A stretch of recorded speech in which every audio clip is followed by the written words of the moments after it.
mes très chers collègues, messieurs les ministres,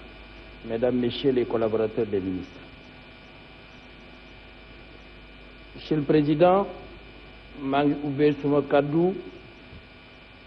ci ñaan yàlla tabaraka wa taala mbas mi wàcc ci àdduna yàlla na ci yàlla musal Sénégal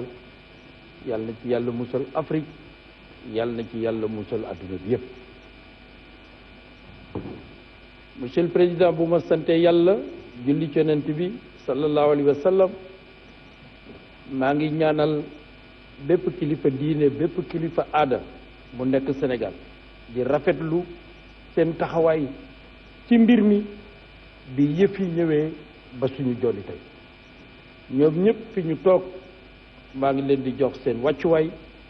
di ñaan yàlla ñu continuer ñaanal Sénégal ba mbir mi yàlla def ci jàmm. am na sama benn xarit nag bu ñuy wax Abdou Fall dafa am benn xaritam bu ko wax ni fagaru dina guddal fan sàggan itam mën na wàññi fan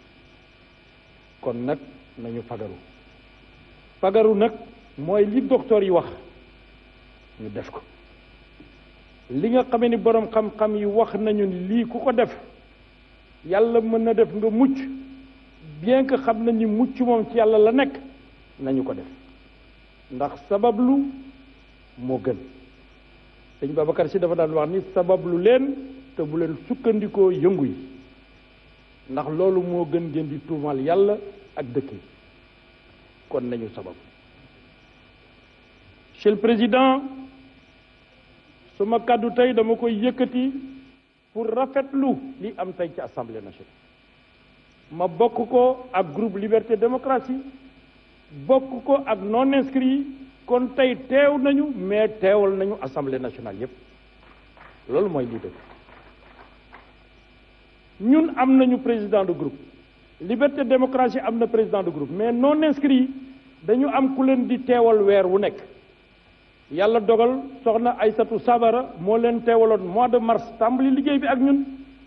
bi ñu duggee mois d'avril Issa Sall moo leen teewal ci weer wi loolu moo tax tey ñu teew fi mbir dañ koy leeral ba mu leer lu am solo la bu ñu indi jaxase ci xolu nit ñi ak ci xelu nit ñi li ñu def ci yoon lañ ko teg ànd waxtaane ko disposition règlement intérieur bi jox ñu ko ñu waxtaane ko ñépp rafetlu ko te incha allah ni ko président bëggee te doxe woon ko noonu lañ ko koy defal kon dinañ ko voté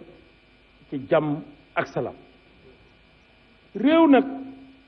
dafay am li olof yi naan bu sikkim lakkandoo ku ne sa bopp ngay fay ndax moom ngay tal ci la ñu toll Sénégal mënul dem te àndul ak ñeneen ñi waaye nag li ñu dal ñun sénégalais li nga xamee moom la ñu am te kenn amu ko mooy nag bu danger amee bu amee mbas mu toll ni mii am tey ci àdduna ñëwee ci Sénégal sénégalais yépp dinañu ànd nekk benn parce que xam nañu li ñu ñor mooy réew mi li ñu ñor mooy aar askan wi li ñu ñor mooy li nga xamee ni nii ay jumtukaay la nekk ci réew mi te nit ñi di ko jëfandikoo te bu fi nekkul woon du ñu mën a dund ñu fexe ba loolu taxaw bañ a nërmeelu loolu moo tax bi président wootee ñëpp wuy si ko maa ngi rafetlu loolu ci Sénégal te xam ne loolu du ndamu président mais ndamu Sénégal waaye nag yoon wu ne dafa am ku ko jiite président mi ko jiite ak ñi mu woo ñu wuy si ko ñëpp ñun Sénégal amee nañ leen njukkal di njukkeel nag président assemblée nationale ci suñu taxawaay li nga xam ne assemblée nationale am na ko def na ko président Cheikh Tidiane Gadio am yu mu waxtaanoon ak ñun ñu taxaw ci ba lépp président taxaw ci wax ko joxoñ waaye nag la mu joxoñoon loolu la yàlla dogal parce que taxaw nañu wax ni nañu tere ñuy def ay daje président tam joxe ci ay ndigal te wóor na ma ni diis na ci nit ñi waaye nit ñi ànd nañ ci parce que xam nañ ni seen njariñ la dañ leen di aar kon monsieur le président lii xew tey ci Sénégal nañu jàpp ni jombul benn réew lii président tam ñaan ñu defal ko charte nguur gi charte réew mi moo ko ko may ñu seet ko jàngat ko defal ko ko ñu wax ni bu ñu ànd ak benn coow lu ci nit gis loo xam ne jàpp na ni bu ñu ko defee mu gën a baax nañ ko dindi def ko niñ ko bëgg parce que amuñu luñ ciy laq-laqal li ñu bëgg yépp mooy ñu ànd rek nekk benn fexe ba lii nga xam ne dal na suñu kaw ñu ànd booloo ñàkk suñu bopp ba insha allahu rabbi waxuma ni du fi yóbbu kenn waaye nag lu mu gën a néew yàlla defal ñu loolu ci kattanam yàlla nañ ko yàlla def réew nag dafa am tolluwaay président de la république woote wax ni nañ ko may lii loi rek moo ko ñun rek ñoo ko mën a may ginnaaw si tey ci fukki minute ak juróom ñaar fukki minute dinañ ko may waaye nag wax na ni lépp luñ ko ci may dina dellu si kayit bi fii ci assemblée nationale li nga xamee ni dañuy tudde loolu ni dañu war a indi loolu ratifier ko fii parce que assemblée nationale kàddoom bu la ko joxee itam day xaar nga delloo si ko pour mu xool naka la lay tontu loolu moom la ñu wax la ratification kon nag nañu sant yàlla bu baax te wax ni lii nga xam ni xew na président nee na lu ciy jumtukaay pour ñu teg ko fu leer pour li nga xamee ni nii moom mooy ndimbal yi ñu mën koo yeggale ci ñi nga xamee ñoo ko soxla président nee na dinaa ko def dinaa seet mécanisme yi te yéen xam ngeen ni assemblée nationale ci cadre budget programme yi am nañu tey ay jumtukaay yoo xam ne programme bu ñu def ci réew mi mën nañoo laaj programme boobu ban la te ku mu ñu neex mën nañ ko woo laaj ko programme boobu ñu la jox fan nga ci toll ak loo ci def ak loo ci deful ak lan moo ci des loolu mooy li nga xamee ni yàlla may nañu ko bu ñu nekkee tey fii ci pencum ndaw réew kon nag monsieur le président mes chers collègues élan bi ñu am pour voter le président à l'unanimité nañu jàpp nag unanimité boobu mooy unanimité parce que ñun ñi fi toog ñépp ñi ñu àndal ñuy suñuy moroomi gor waroon a mën a toog fii mais xew-xew bi am xam ni mënuñu fee toog ñu jox ñu seen baat dinañu waxal seen baat kon nag incha allahu rabbi lu ñu fi jël jàppale ni téeméeri député ak juróom-benn fukk ak juróom ñoo ko fi jël keneen ku ciy génn yaa ciy génn sa bopp waaye ñun li ñu wax dañ ko def bu deexee yàlla. Monsieur le Président, je vais m'exprimer en français pour dire, mes très chers collègues, à toutes les époques, à toutes les périodes et phases de l'histoire des sociétés humaines, les peuples ont su, par un admirable esprit de dépassement, un exceptionnel élan collectif, fondement de leur résilience, vaincre tous les périls et défis qui se sont dressés devant eux. C'est parce qu'ils ont compris ce que doivent être les exigences et impératifs de leur survie que les peuples se sont toujours dotés d'outils et de mécanismes appropriés à même de leur garantir des succès certains.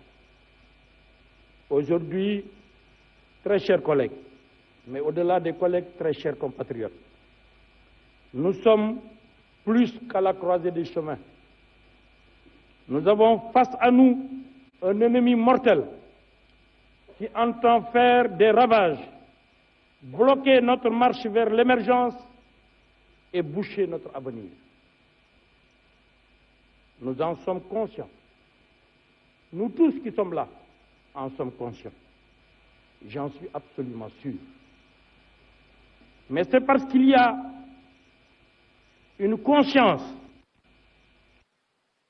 plus élevée que tout le monde, que le président de la République, son Excellence le président Macky Sall, en quête de solutions pour vaincre l'ennemi suprême du moment qui est le Covid-19, nous interpelle et nous invite à partager avec lui ce grand combat, ou plutôt cette grande guerre. En sollicitant notre auguste Assemblée à voter la présente loi d'habilitation,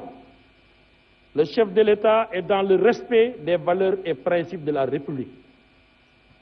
En s'adressant à la représentation nationale pour une question de la plus haute importance, le président de la République témoigne de son respect de la séparation des pouvoirs. et du respect qu'il a pour l'Assemblée nationale,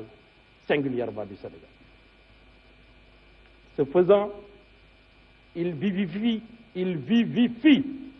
davantage notre état de droit, en même temps qu'il nous rappelle une vérité inscrite dans le marbre: quand s'installe le temps de la survie nationale, tout autre temps, fût-il politique, économique, ces temps-là s'effacent. Mes très chers collègues, nous ne sommes même plus dans le temps de l'urgence. Nous sommes simplement dans le temps de la nécessité historique qui impose que tous nous soyons mobilisés au service exclusif de la patrie. Le président de la République s'est fixé des exigences de transparence. C'est son vade-mecum. Pour que tout soit fait avec célérité, avec transparence, pour que les actes de solidarité se manifestent dans les profondeurs du Sénégal, dans les campagnes, dans les villes, dans les bidonvilles, pour que aucun Sénégalais ne soit laissé au bord du chemin. Voilà le credo de Monsieur le Président de la République. Et voilà ce que nous allons faire. Je vais terminer, Monsieur le Président, pour rendre hommage à tous les hommes politiques sénégalais, à toutes les forces sociales, à la société civile, aux paysans qui sont dans nos campagnes et qui suivent ce que nous faisons. Tous dans un élan patriotique, ils ont répondu à l'appel du chef de l'État, parce que quand le Sénégal a besoin, personne, nul autre, ne peut avoir un besoin. Et c'est ça les exigences de la démocratie. Et ça, c'est les exigences d'un État de droit, mais d'un État pétri, avec des Sénégalais et des Sénégalaises pétris de qualité, qui savent ce que ça veut dire l'urgence. Et quand l'urgence est là, ils sont tous debout pour vaincre le mal. Je voudrais dire à tous mes compatriotes, yàlla nañu yàlla dolli sutura, yàlla nañu yàlla dolli musal, te ñu ànd jàppale nguur gi, jàppale président de la République, parce que yaakaaram ak xalaatam yépp mooy Sénégal. bind na téere boo xam ne ni mu dundi ko le Sénégal au cœur, ku ko jàng xam ni doomu aadama la boo xam ne ni li mu nekk ci xolam mooy fu mu nekk na fa Sénégal di gën a jëm kanam. loolu mooy taxawaayam ci réew mi. kon maa ngi koy ñaanal yàlla di ñaanal yàlla kilifa yépp, yàlla na yàlla boole ñu jàppale, yàlla nañu yàlla aar suñuy njaboot. di terminer ci kilifa diine yi di leen sargal, ñu ñaanal Sénégal, diine catholique, diine musulman, nañu ñaan, parce que lii di xew muy mbas, ñaan nag soxla daf ci am solo. yàlla mooy maye, te ku ko ñaan mu may. aduni astajib lakum, ñaan leen ma may leen. kon nag nañ ko ñaan, liñ ko ñaan dinañ ko may. Wasalaamu aleykum wa rahmatullahi taala wa barakatuh. Je vous remercie, chers collègues. Cette intervention clôt la liste des orateurs. Je donne la parole maintenant à Monsieur le ministre de la Justice, garde des Sceaux.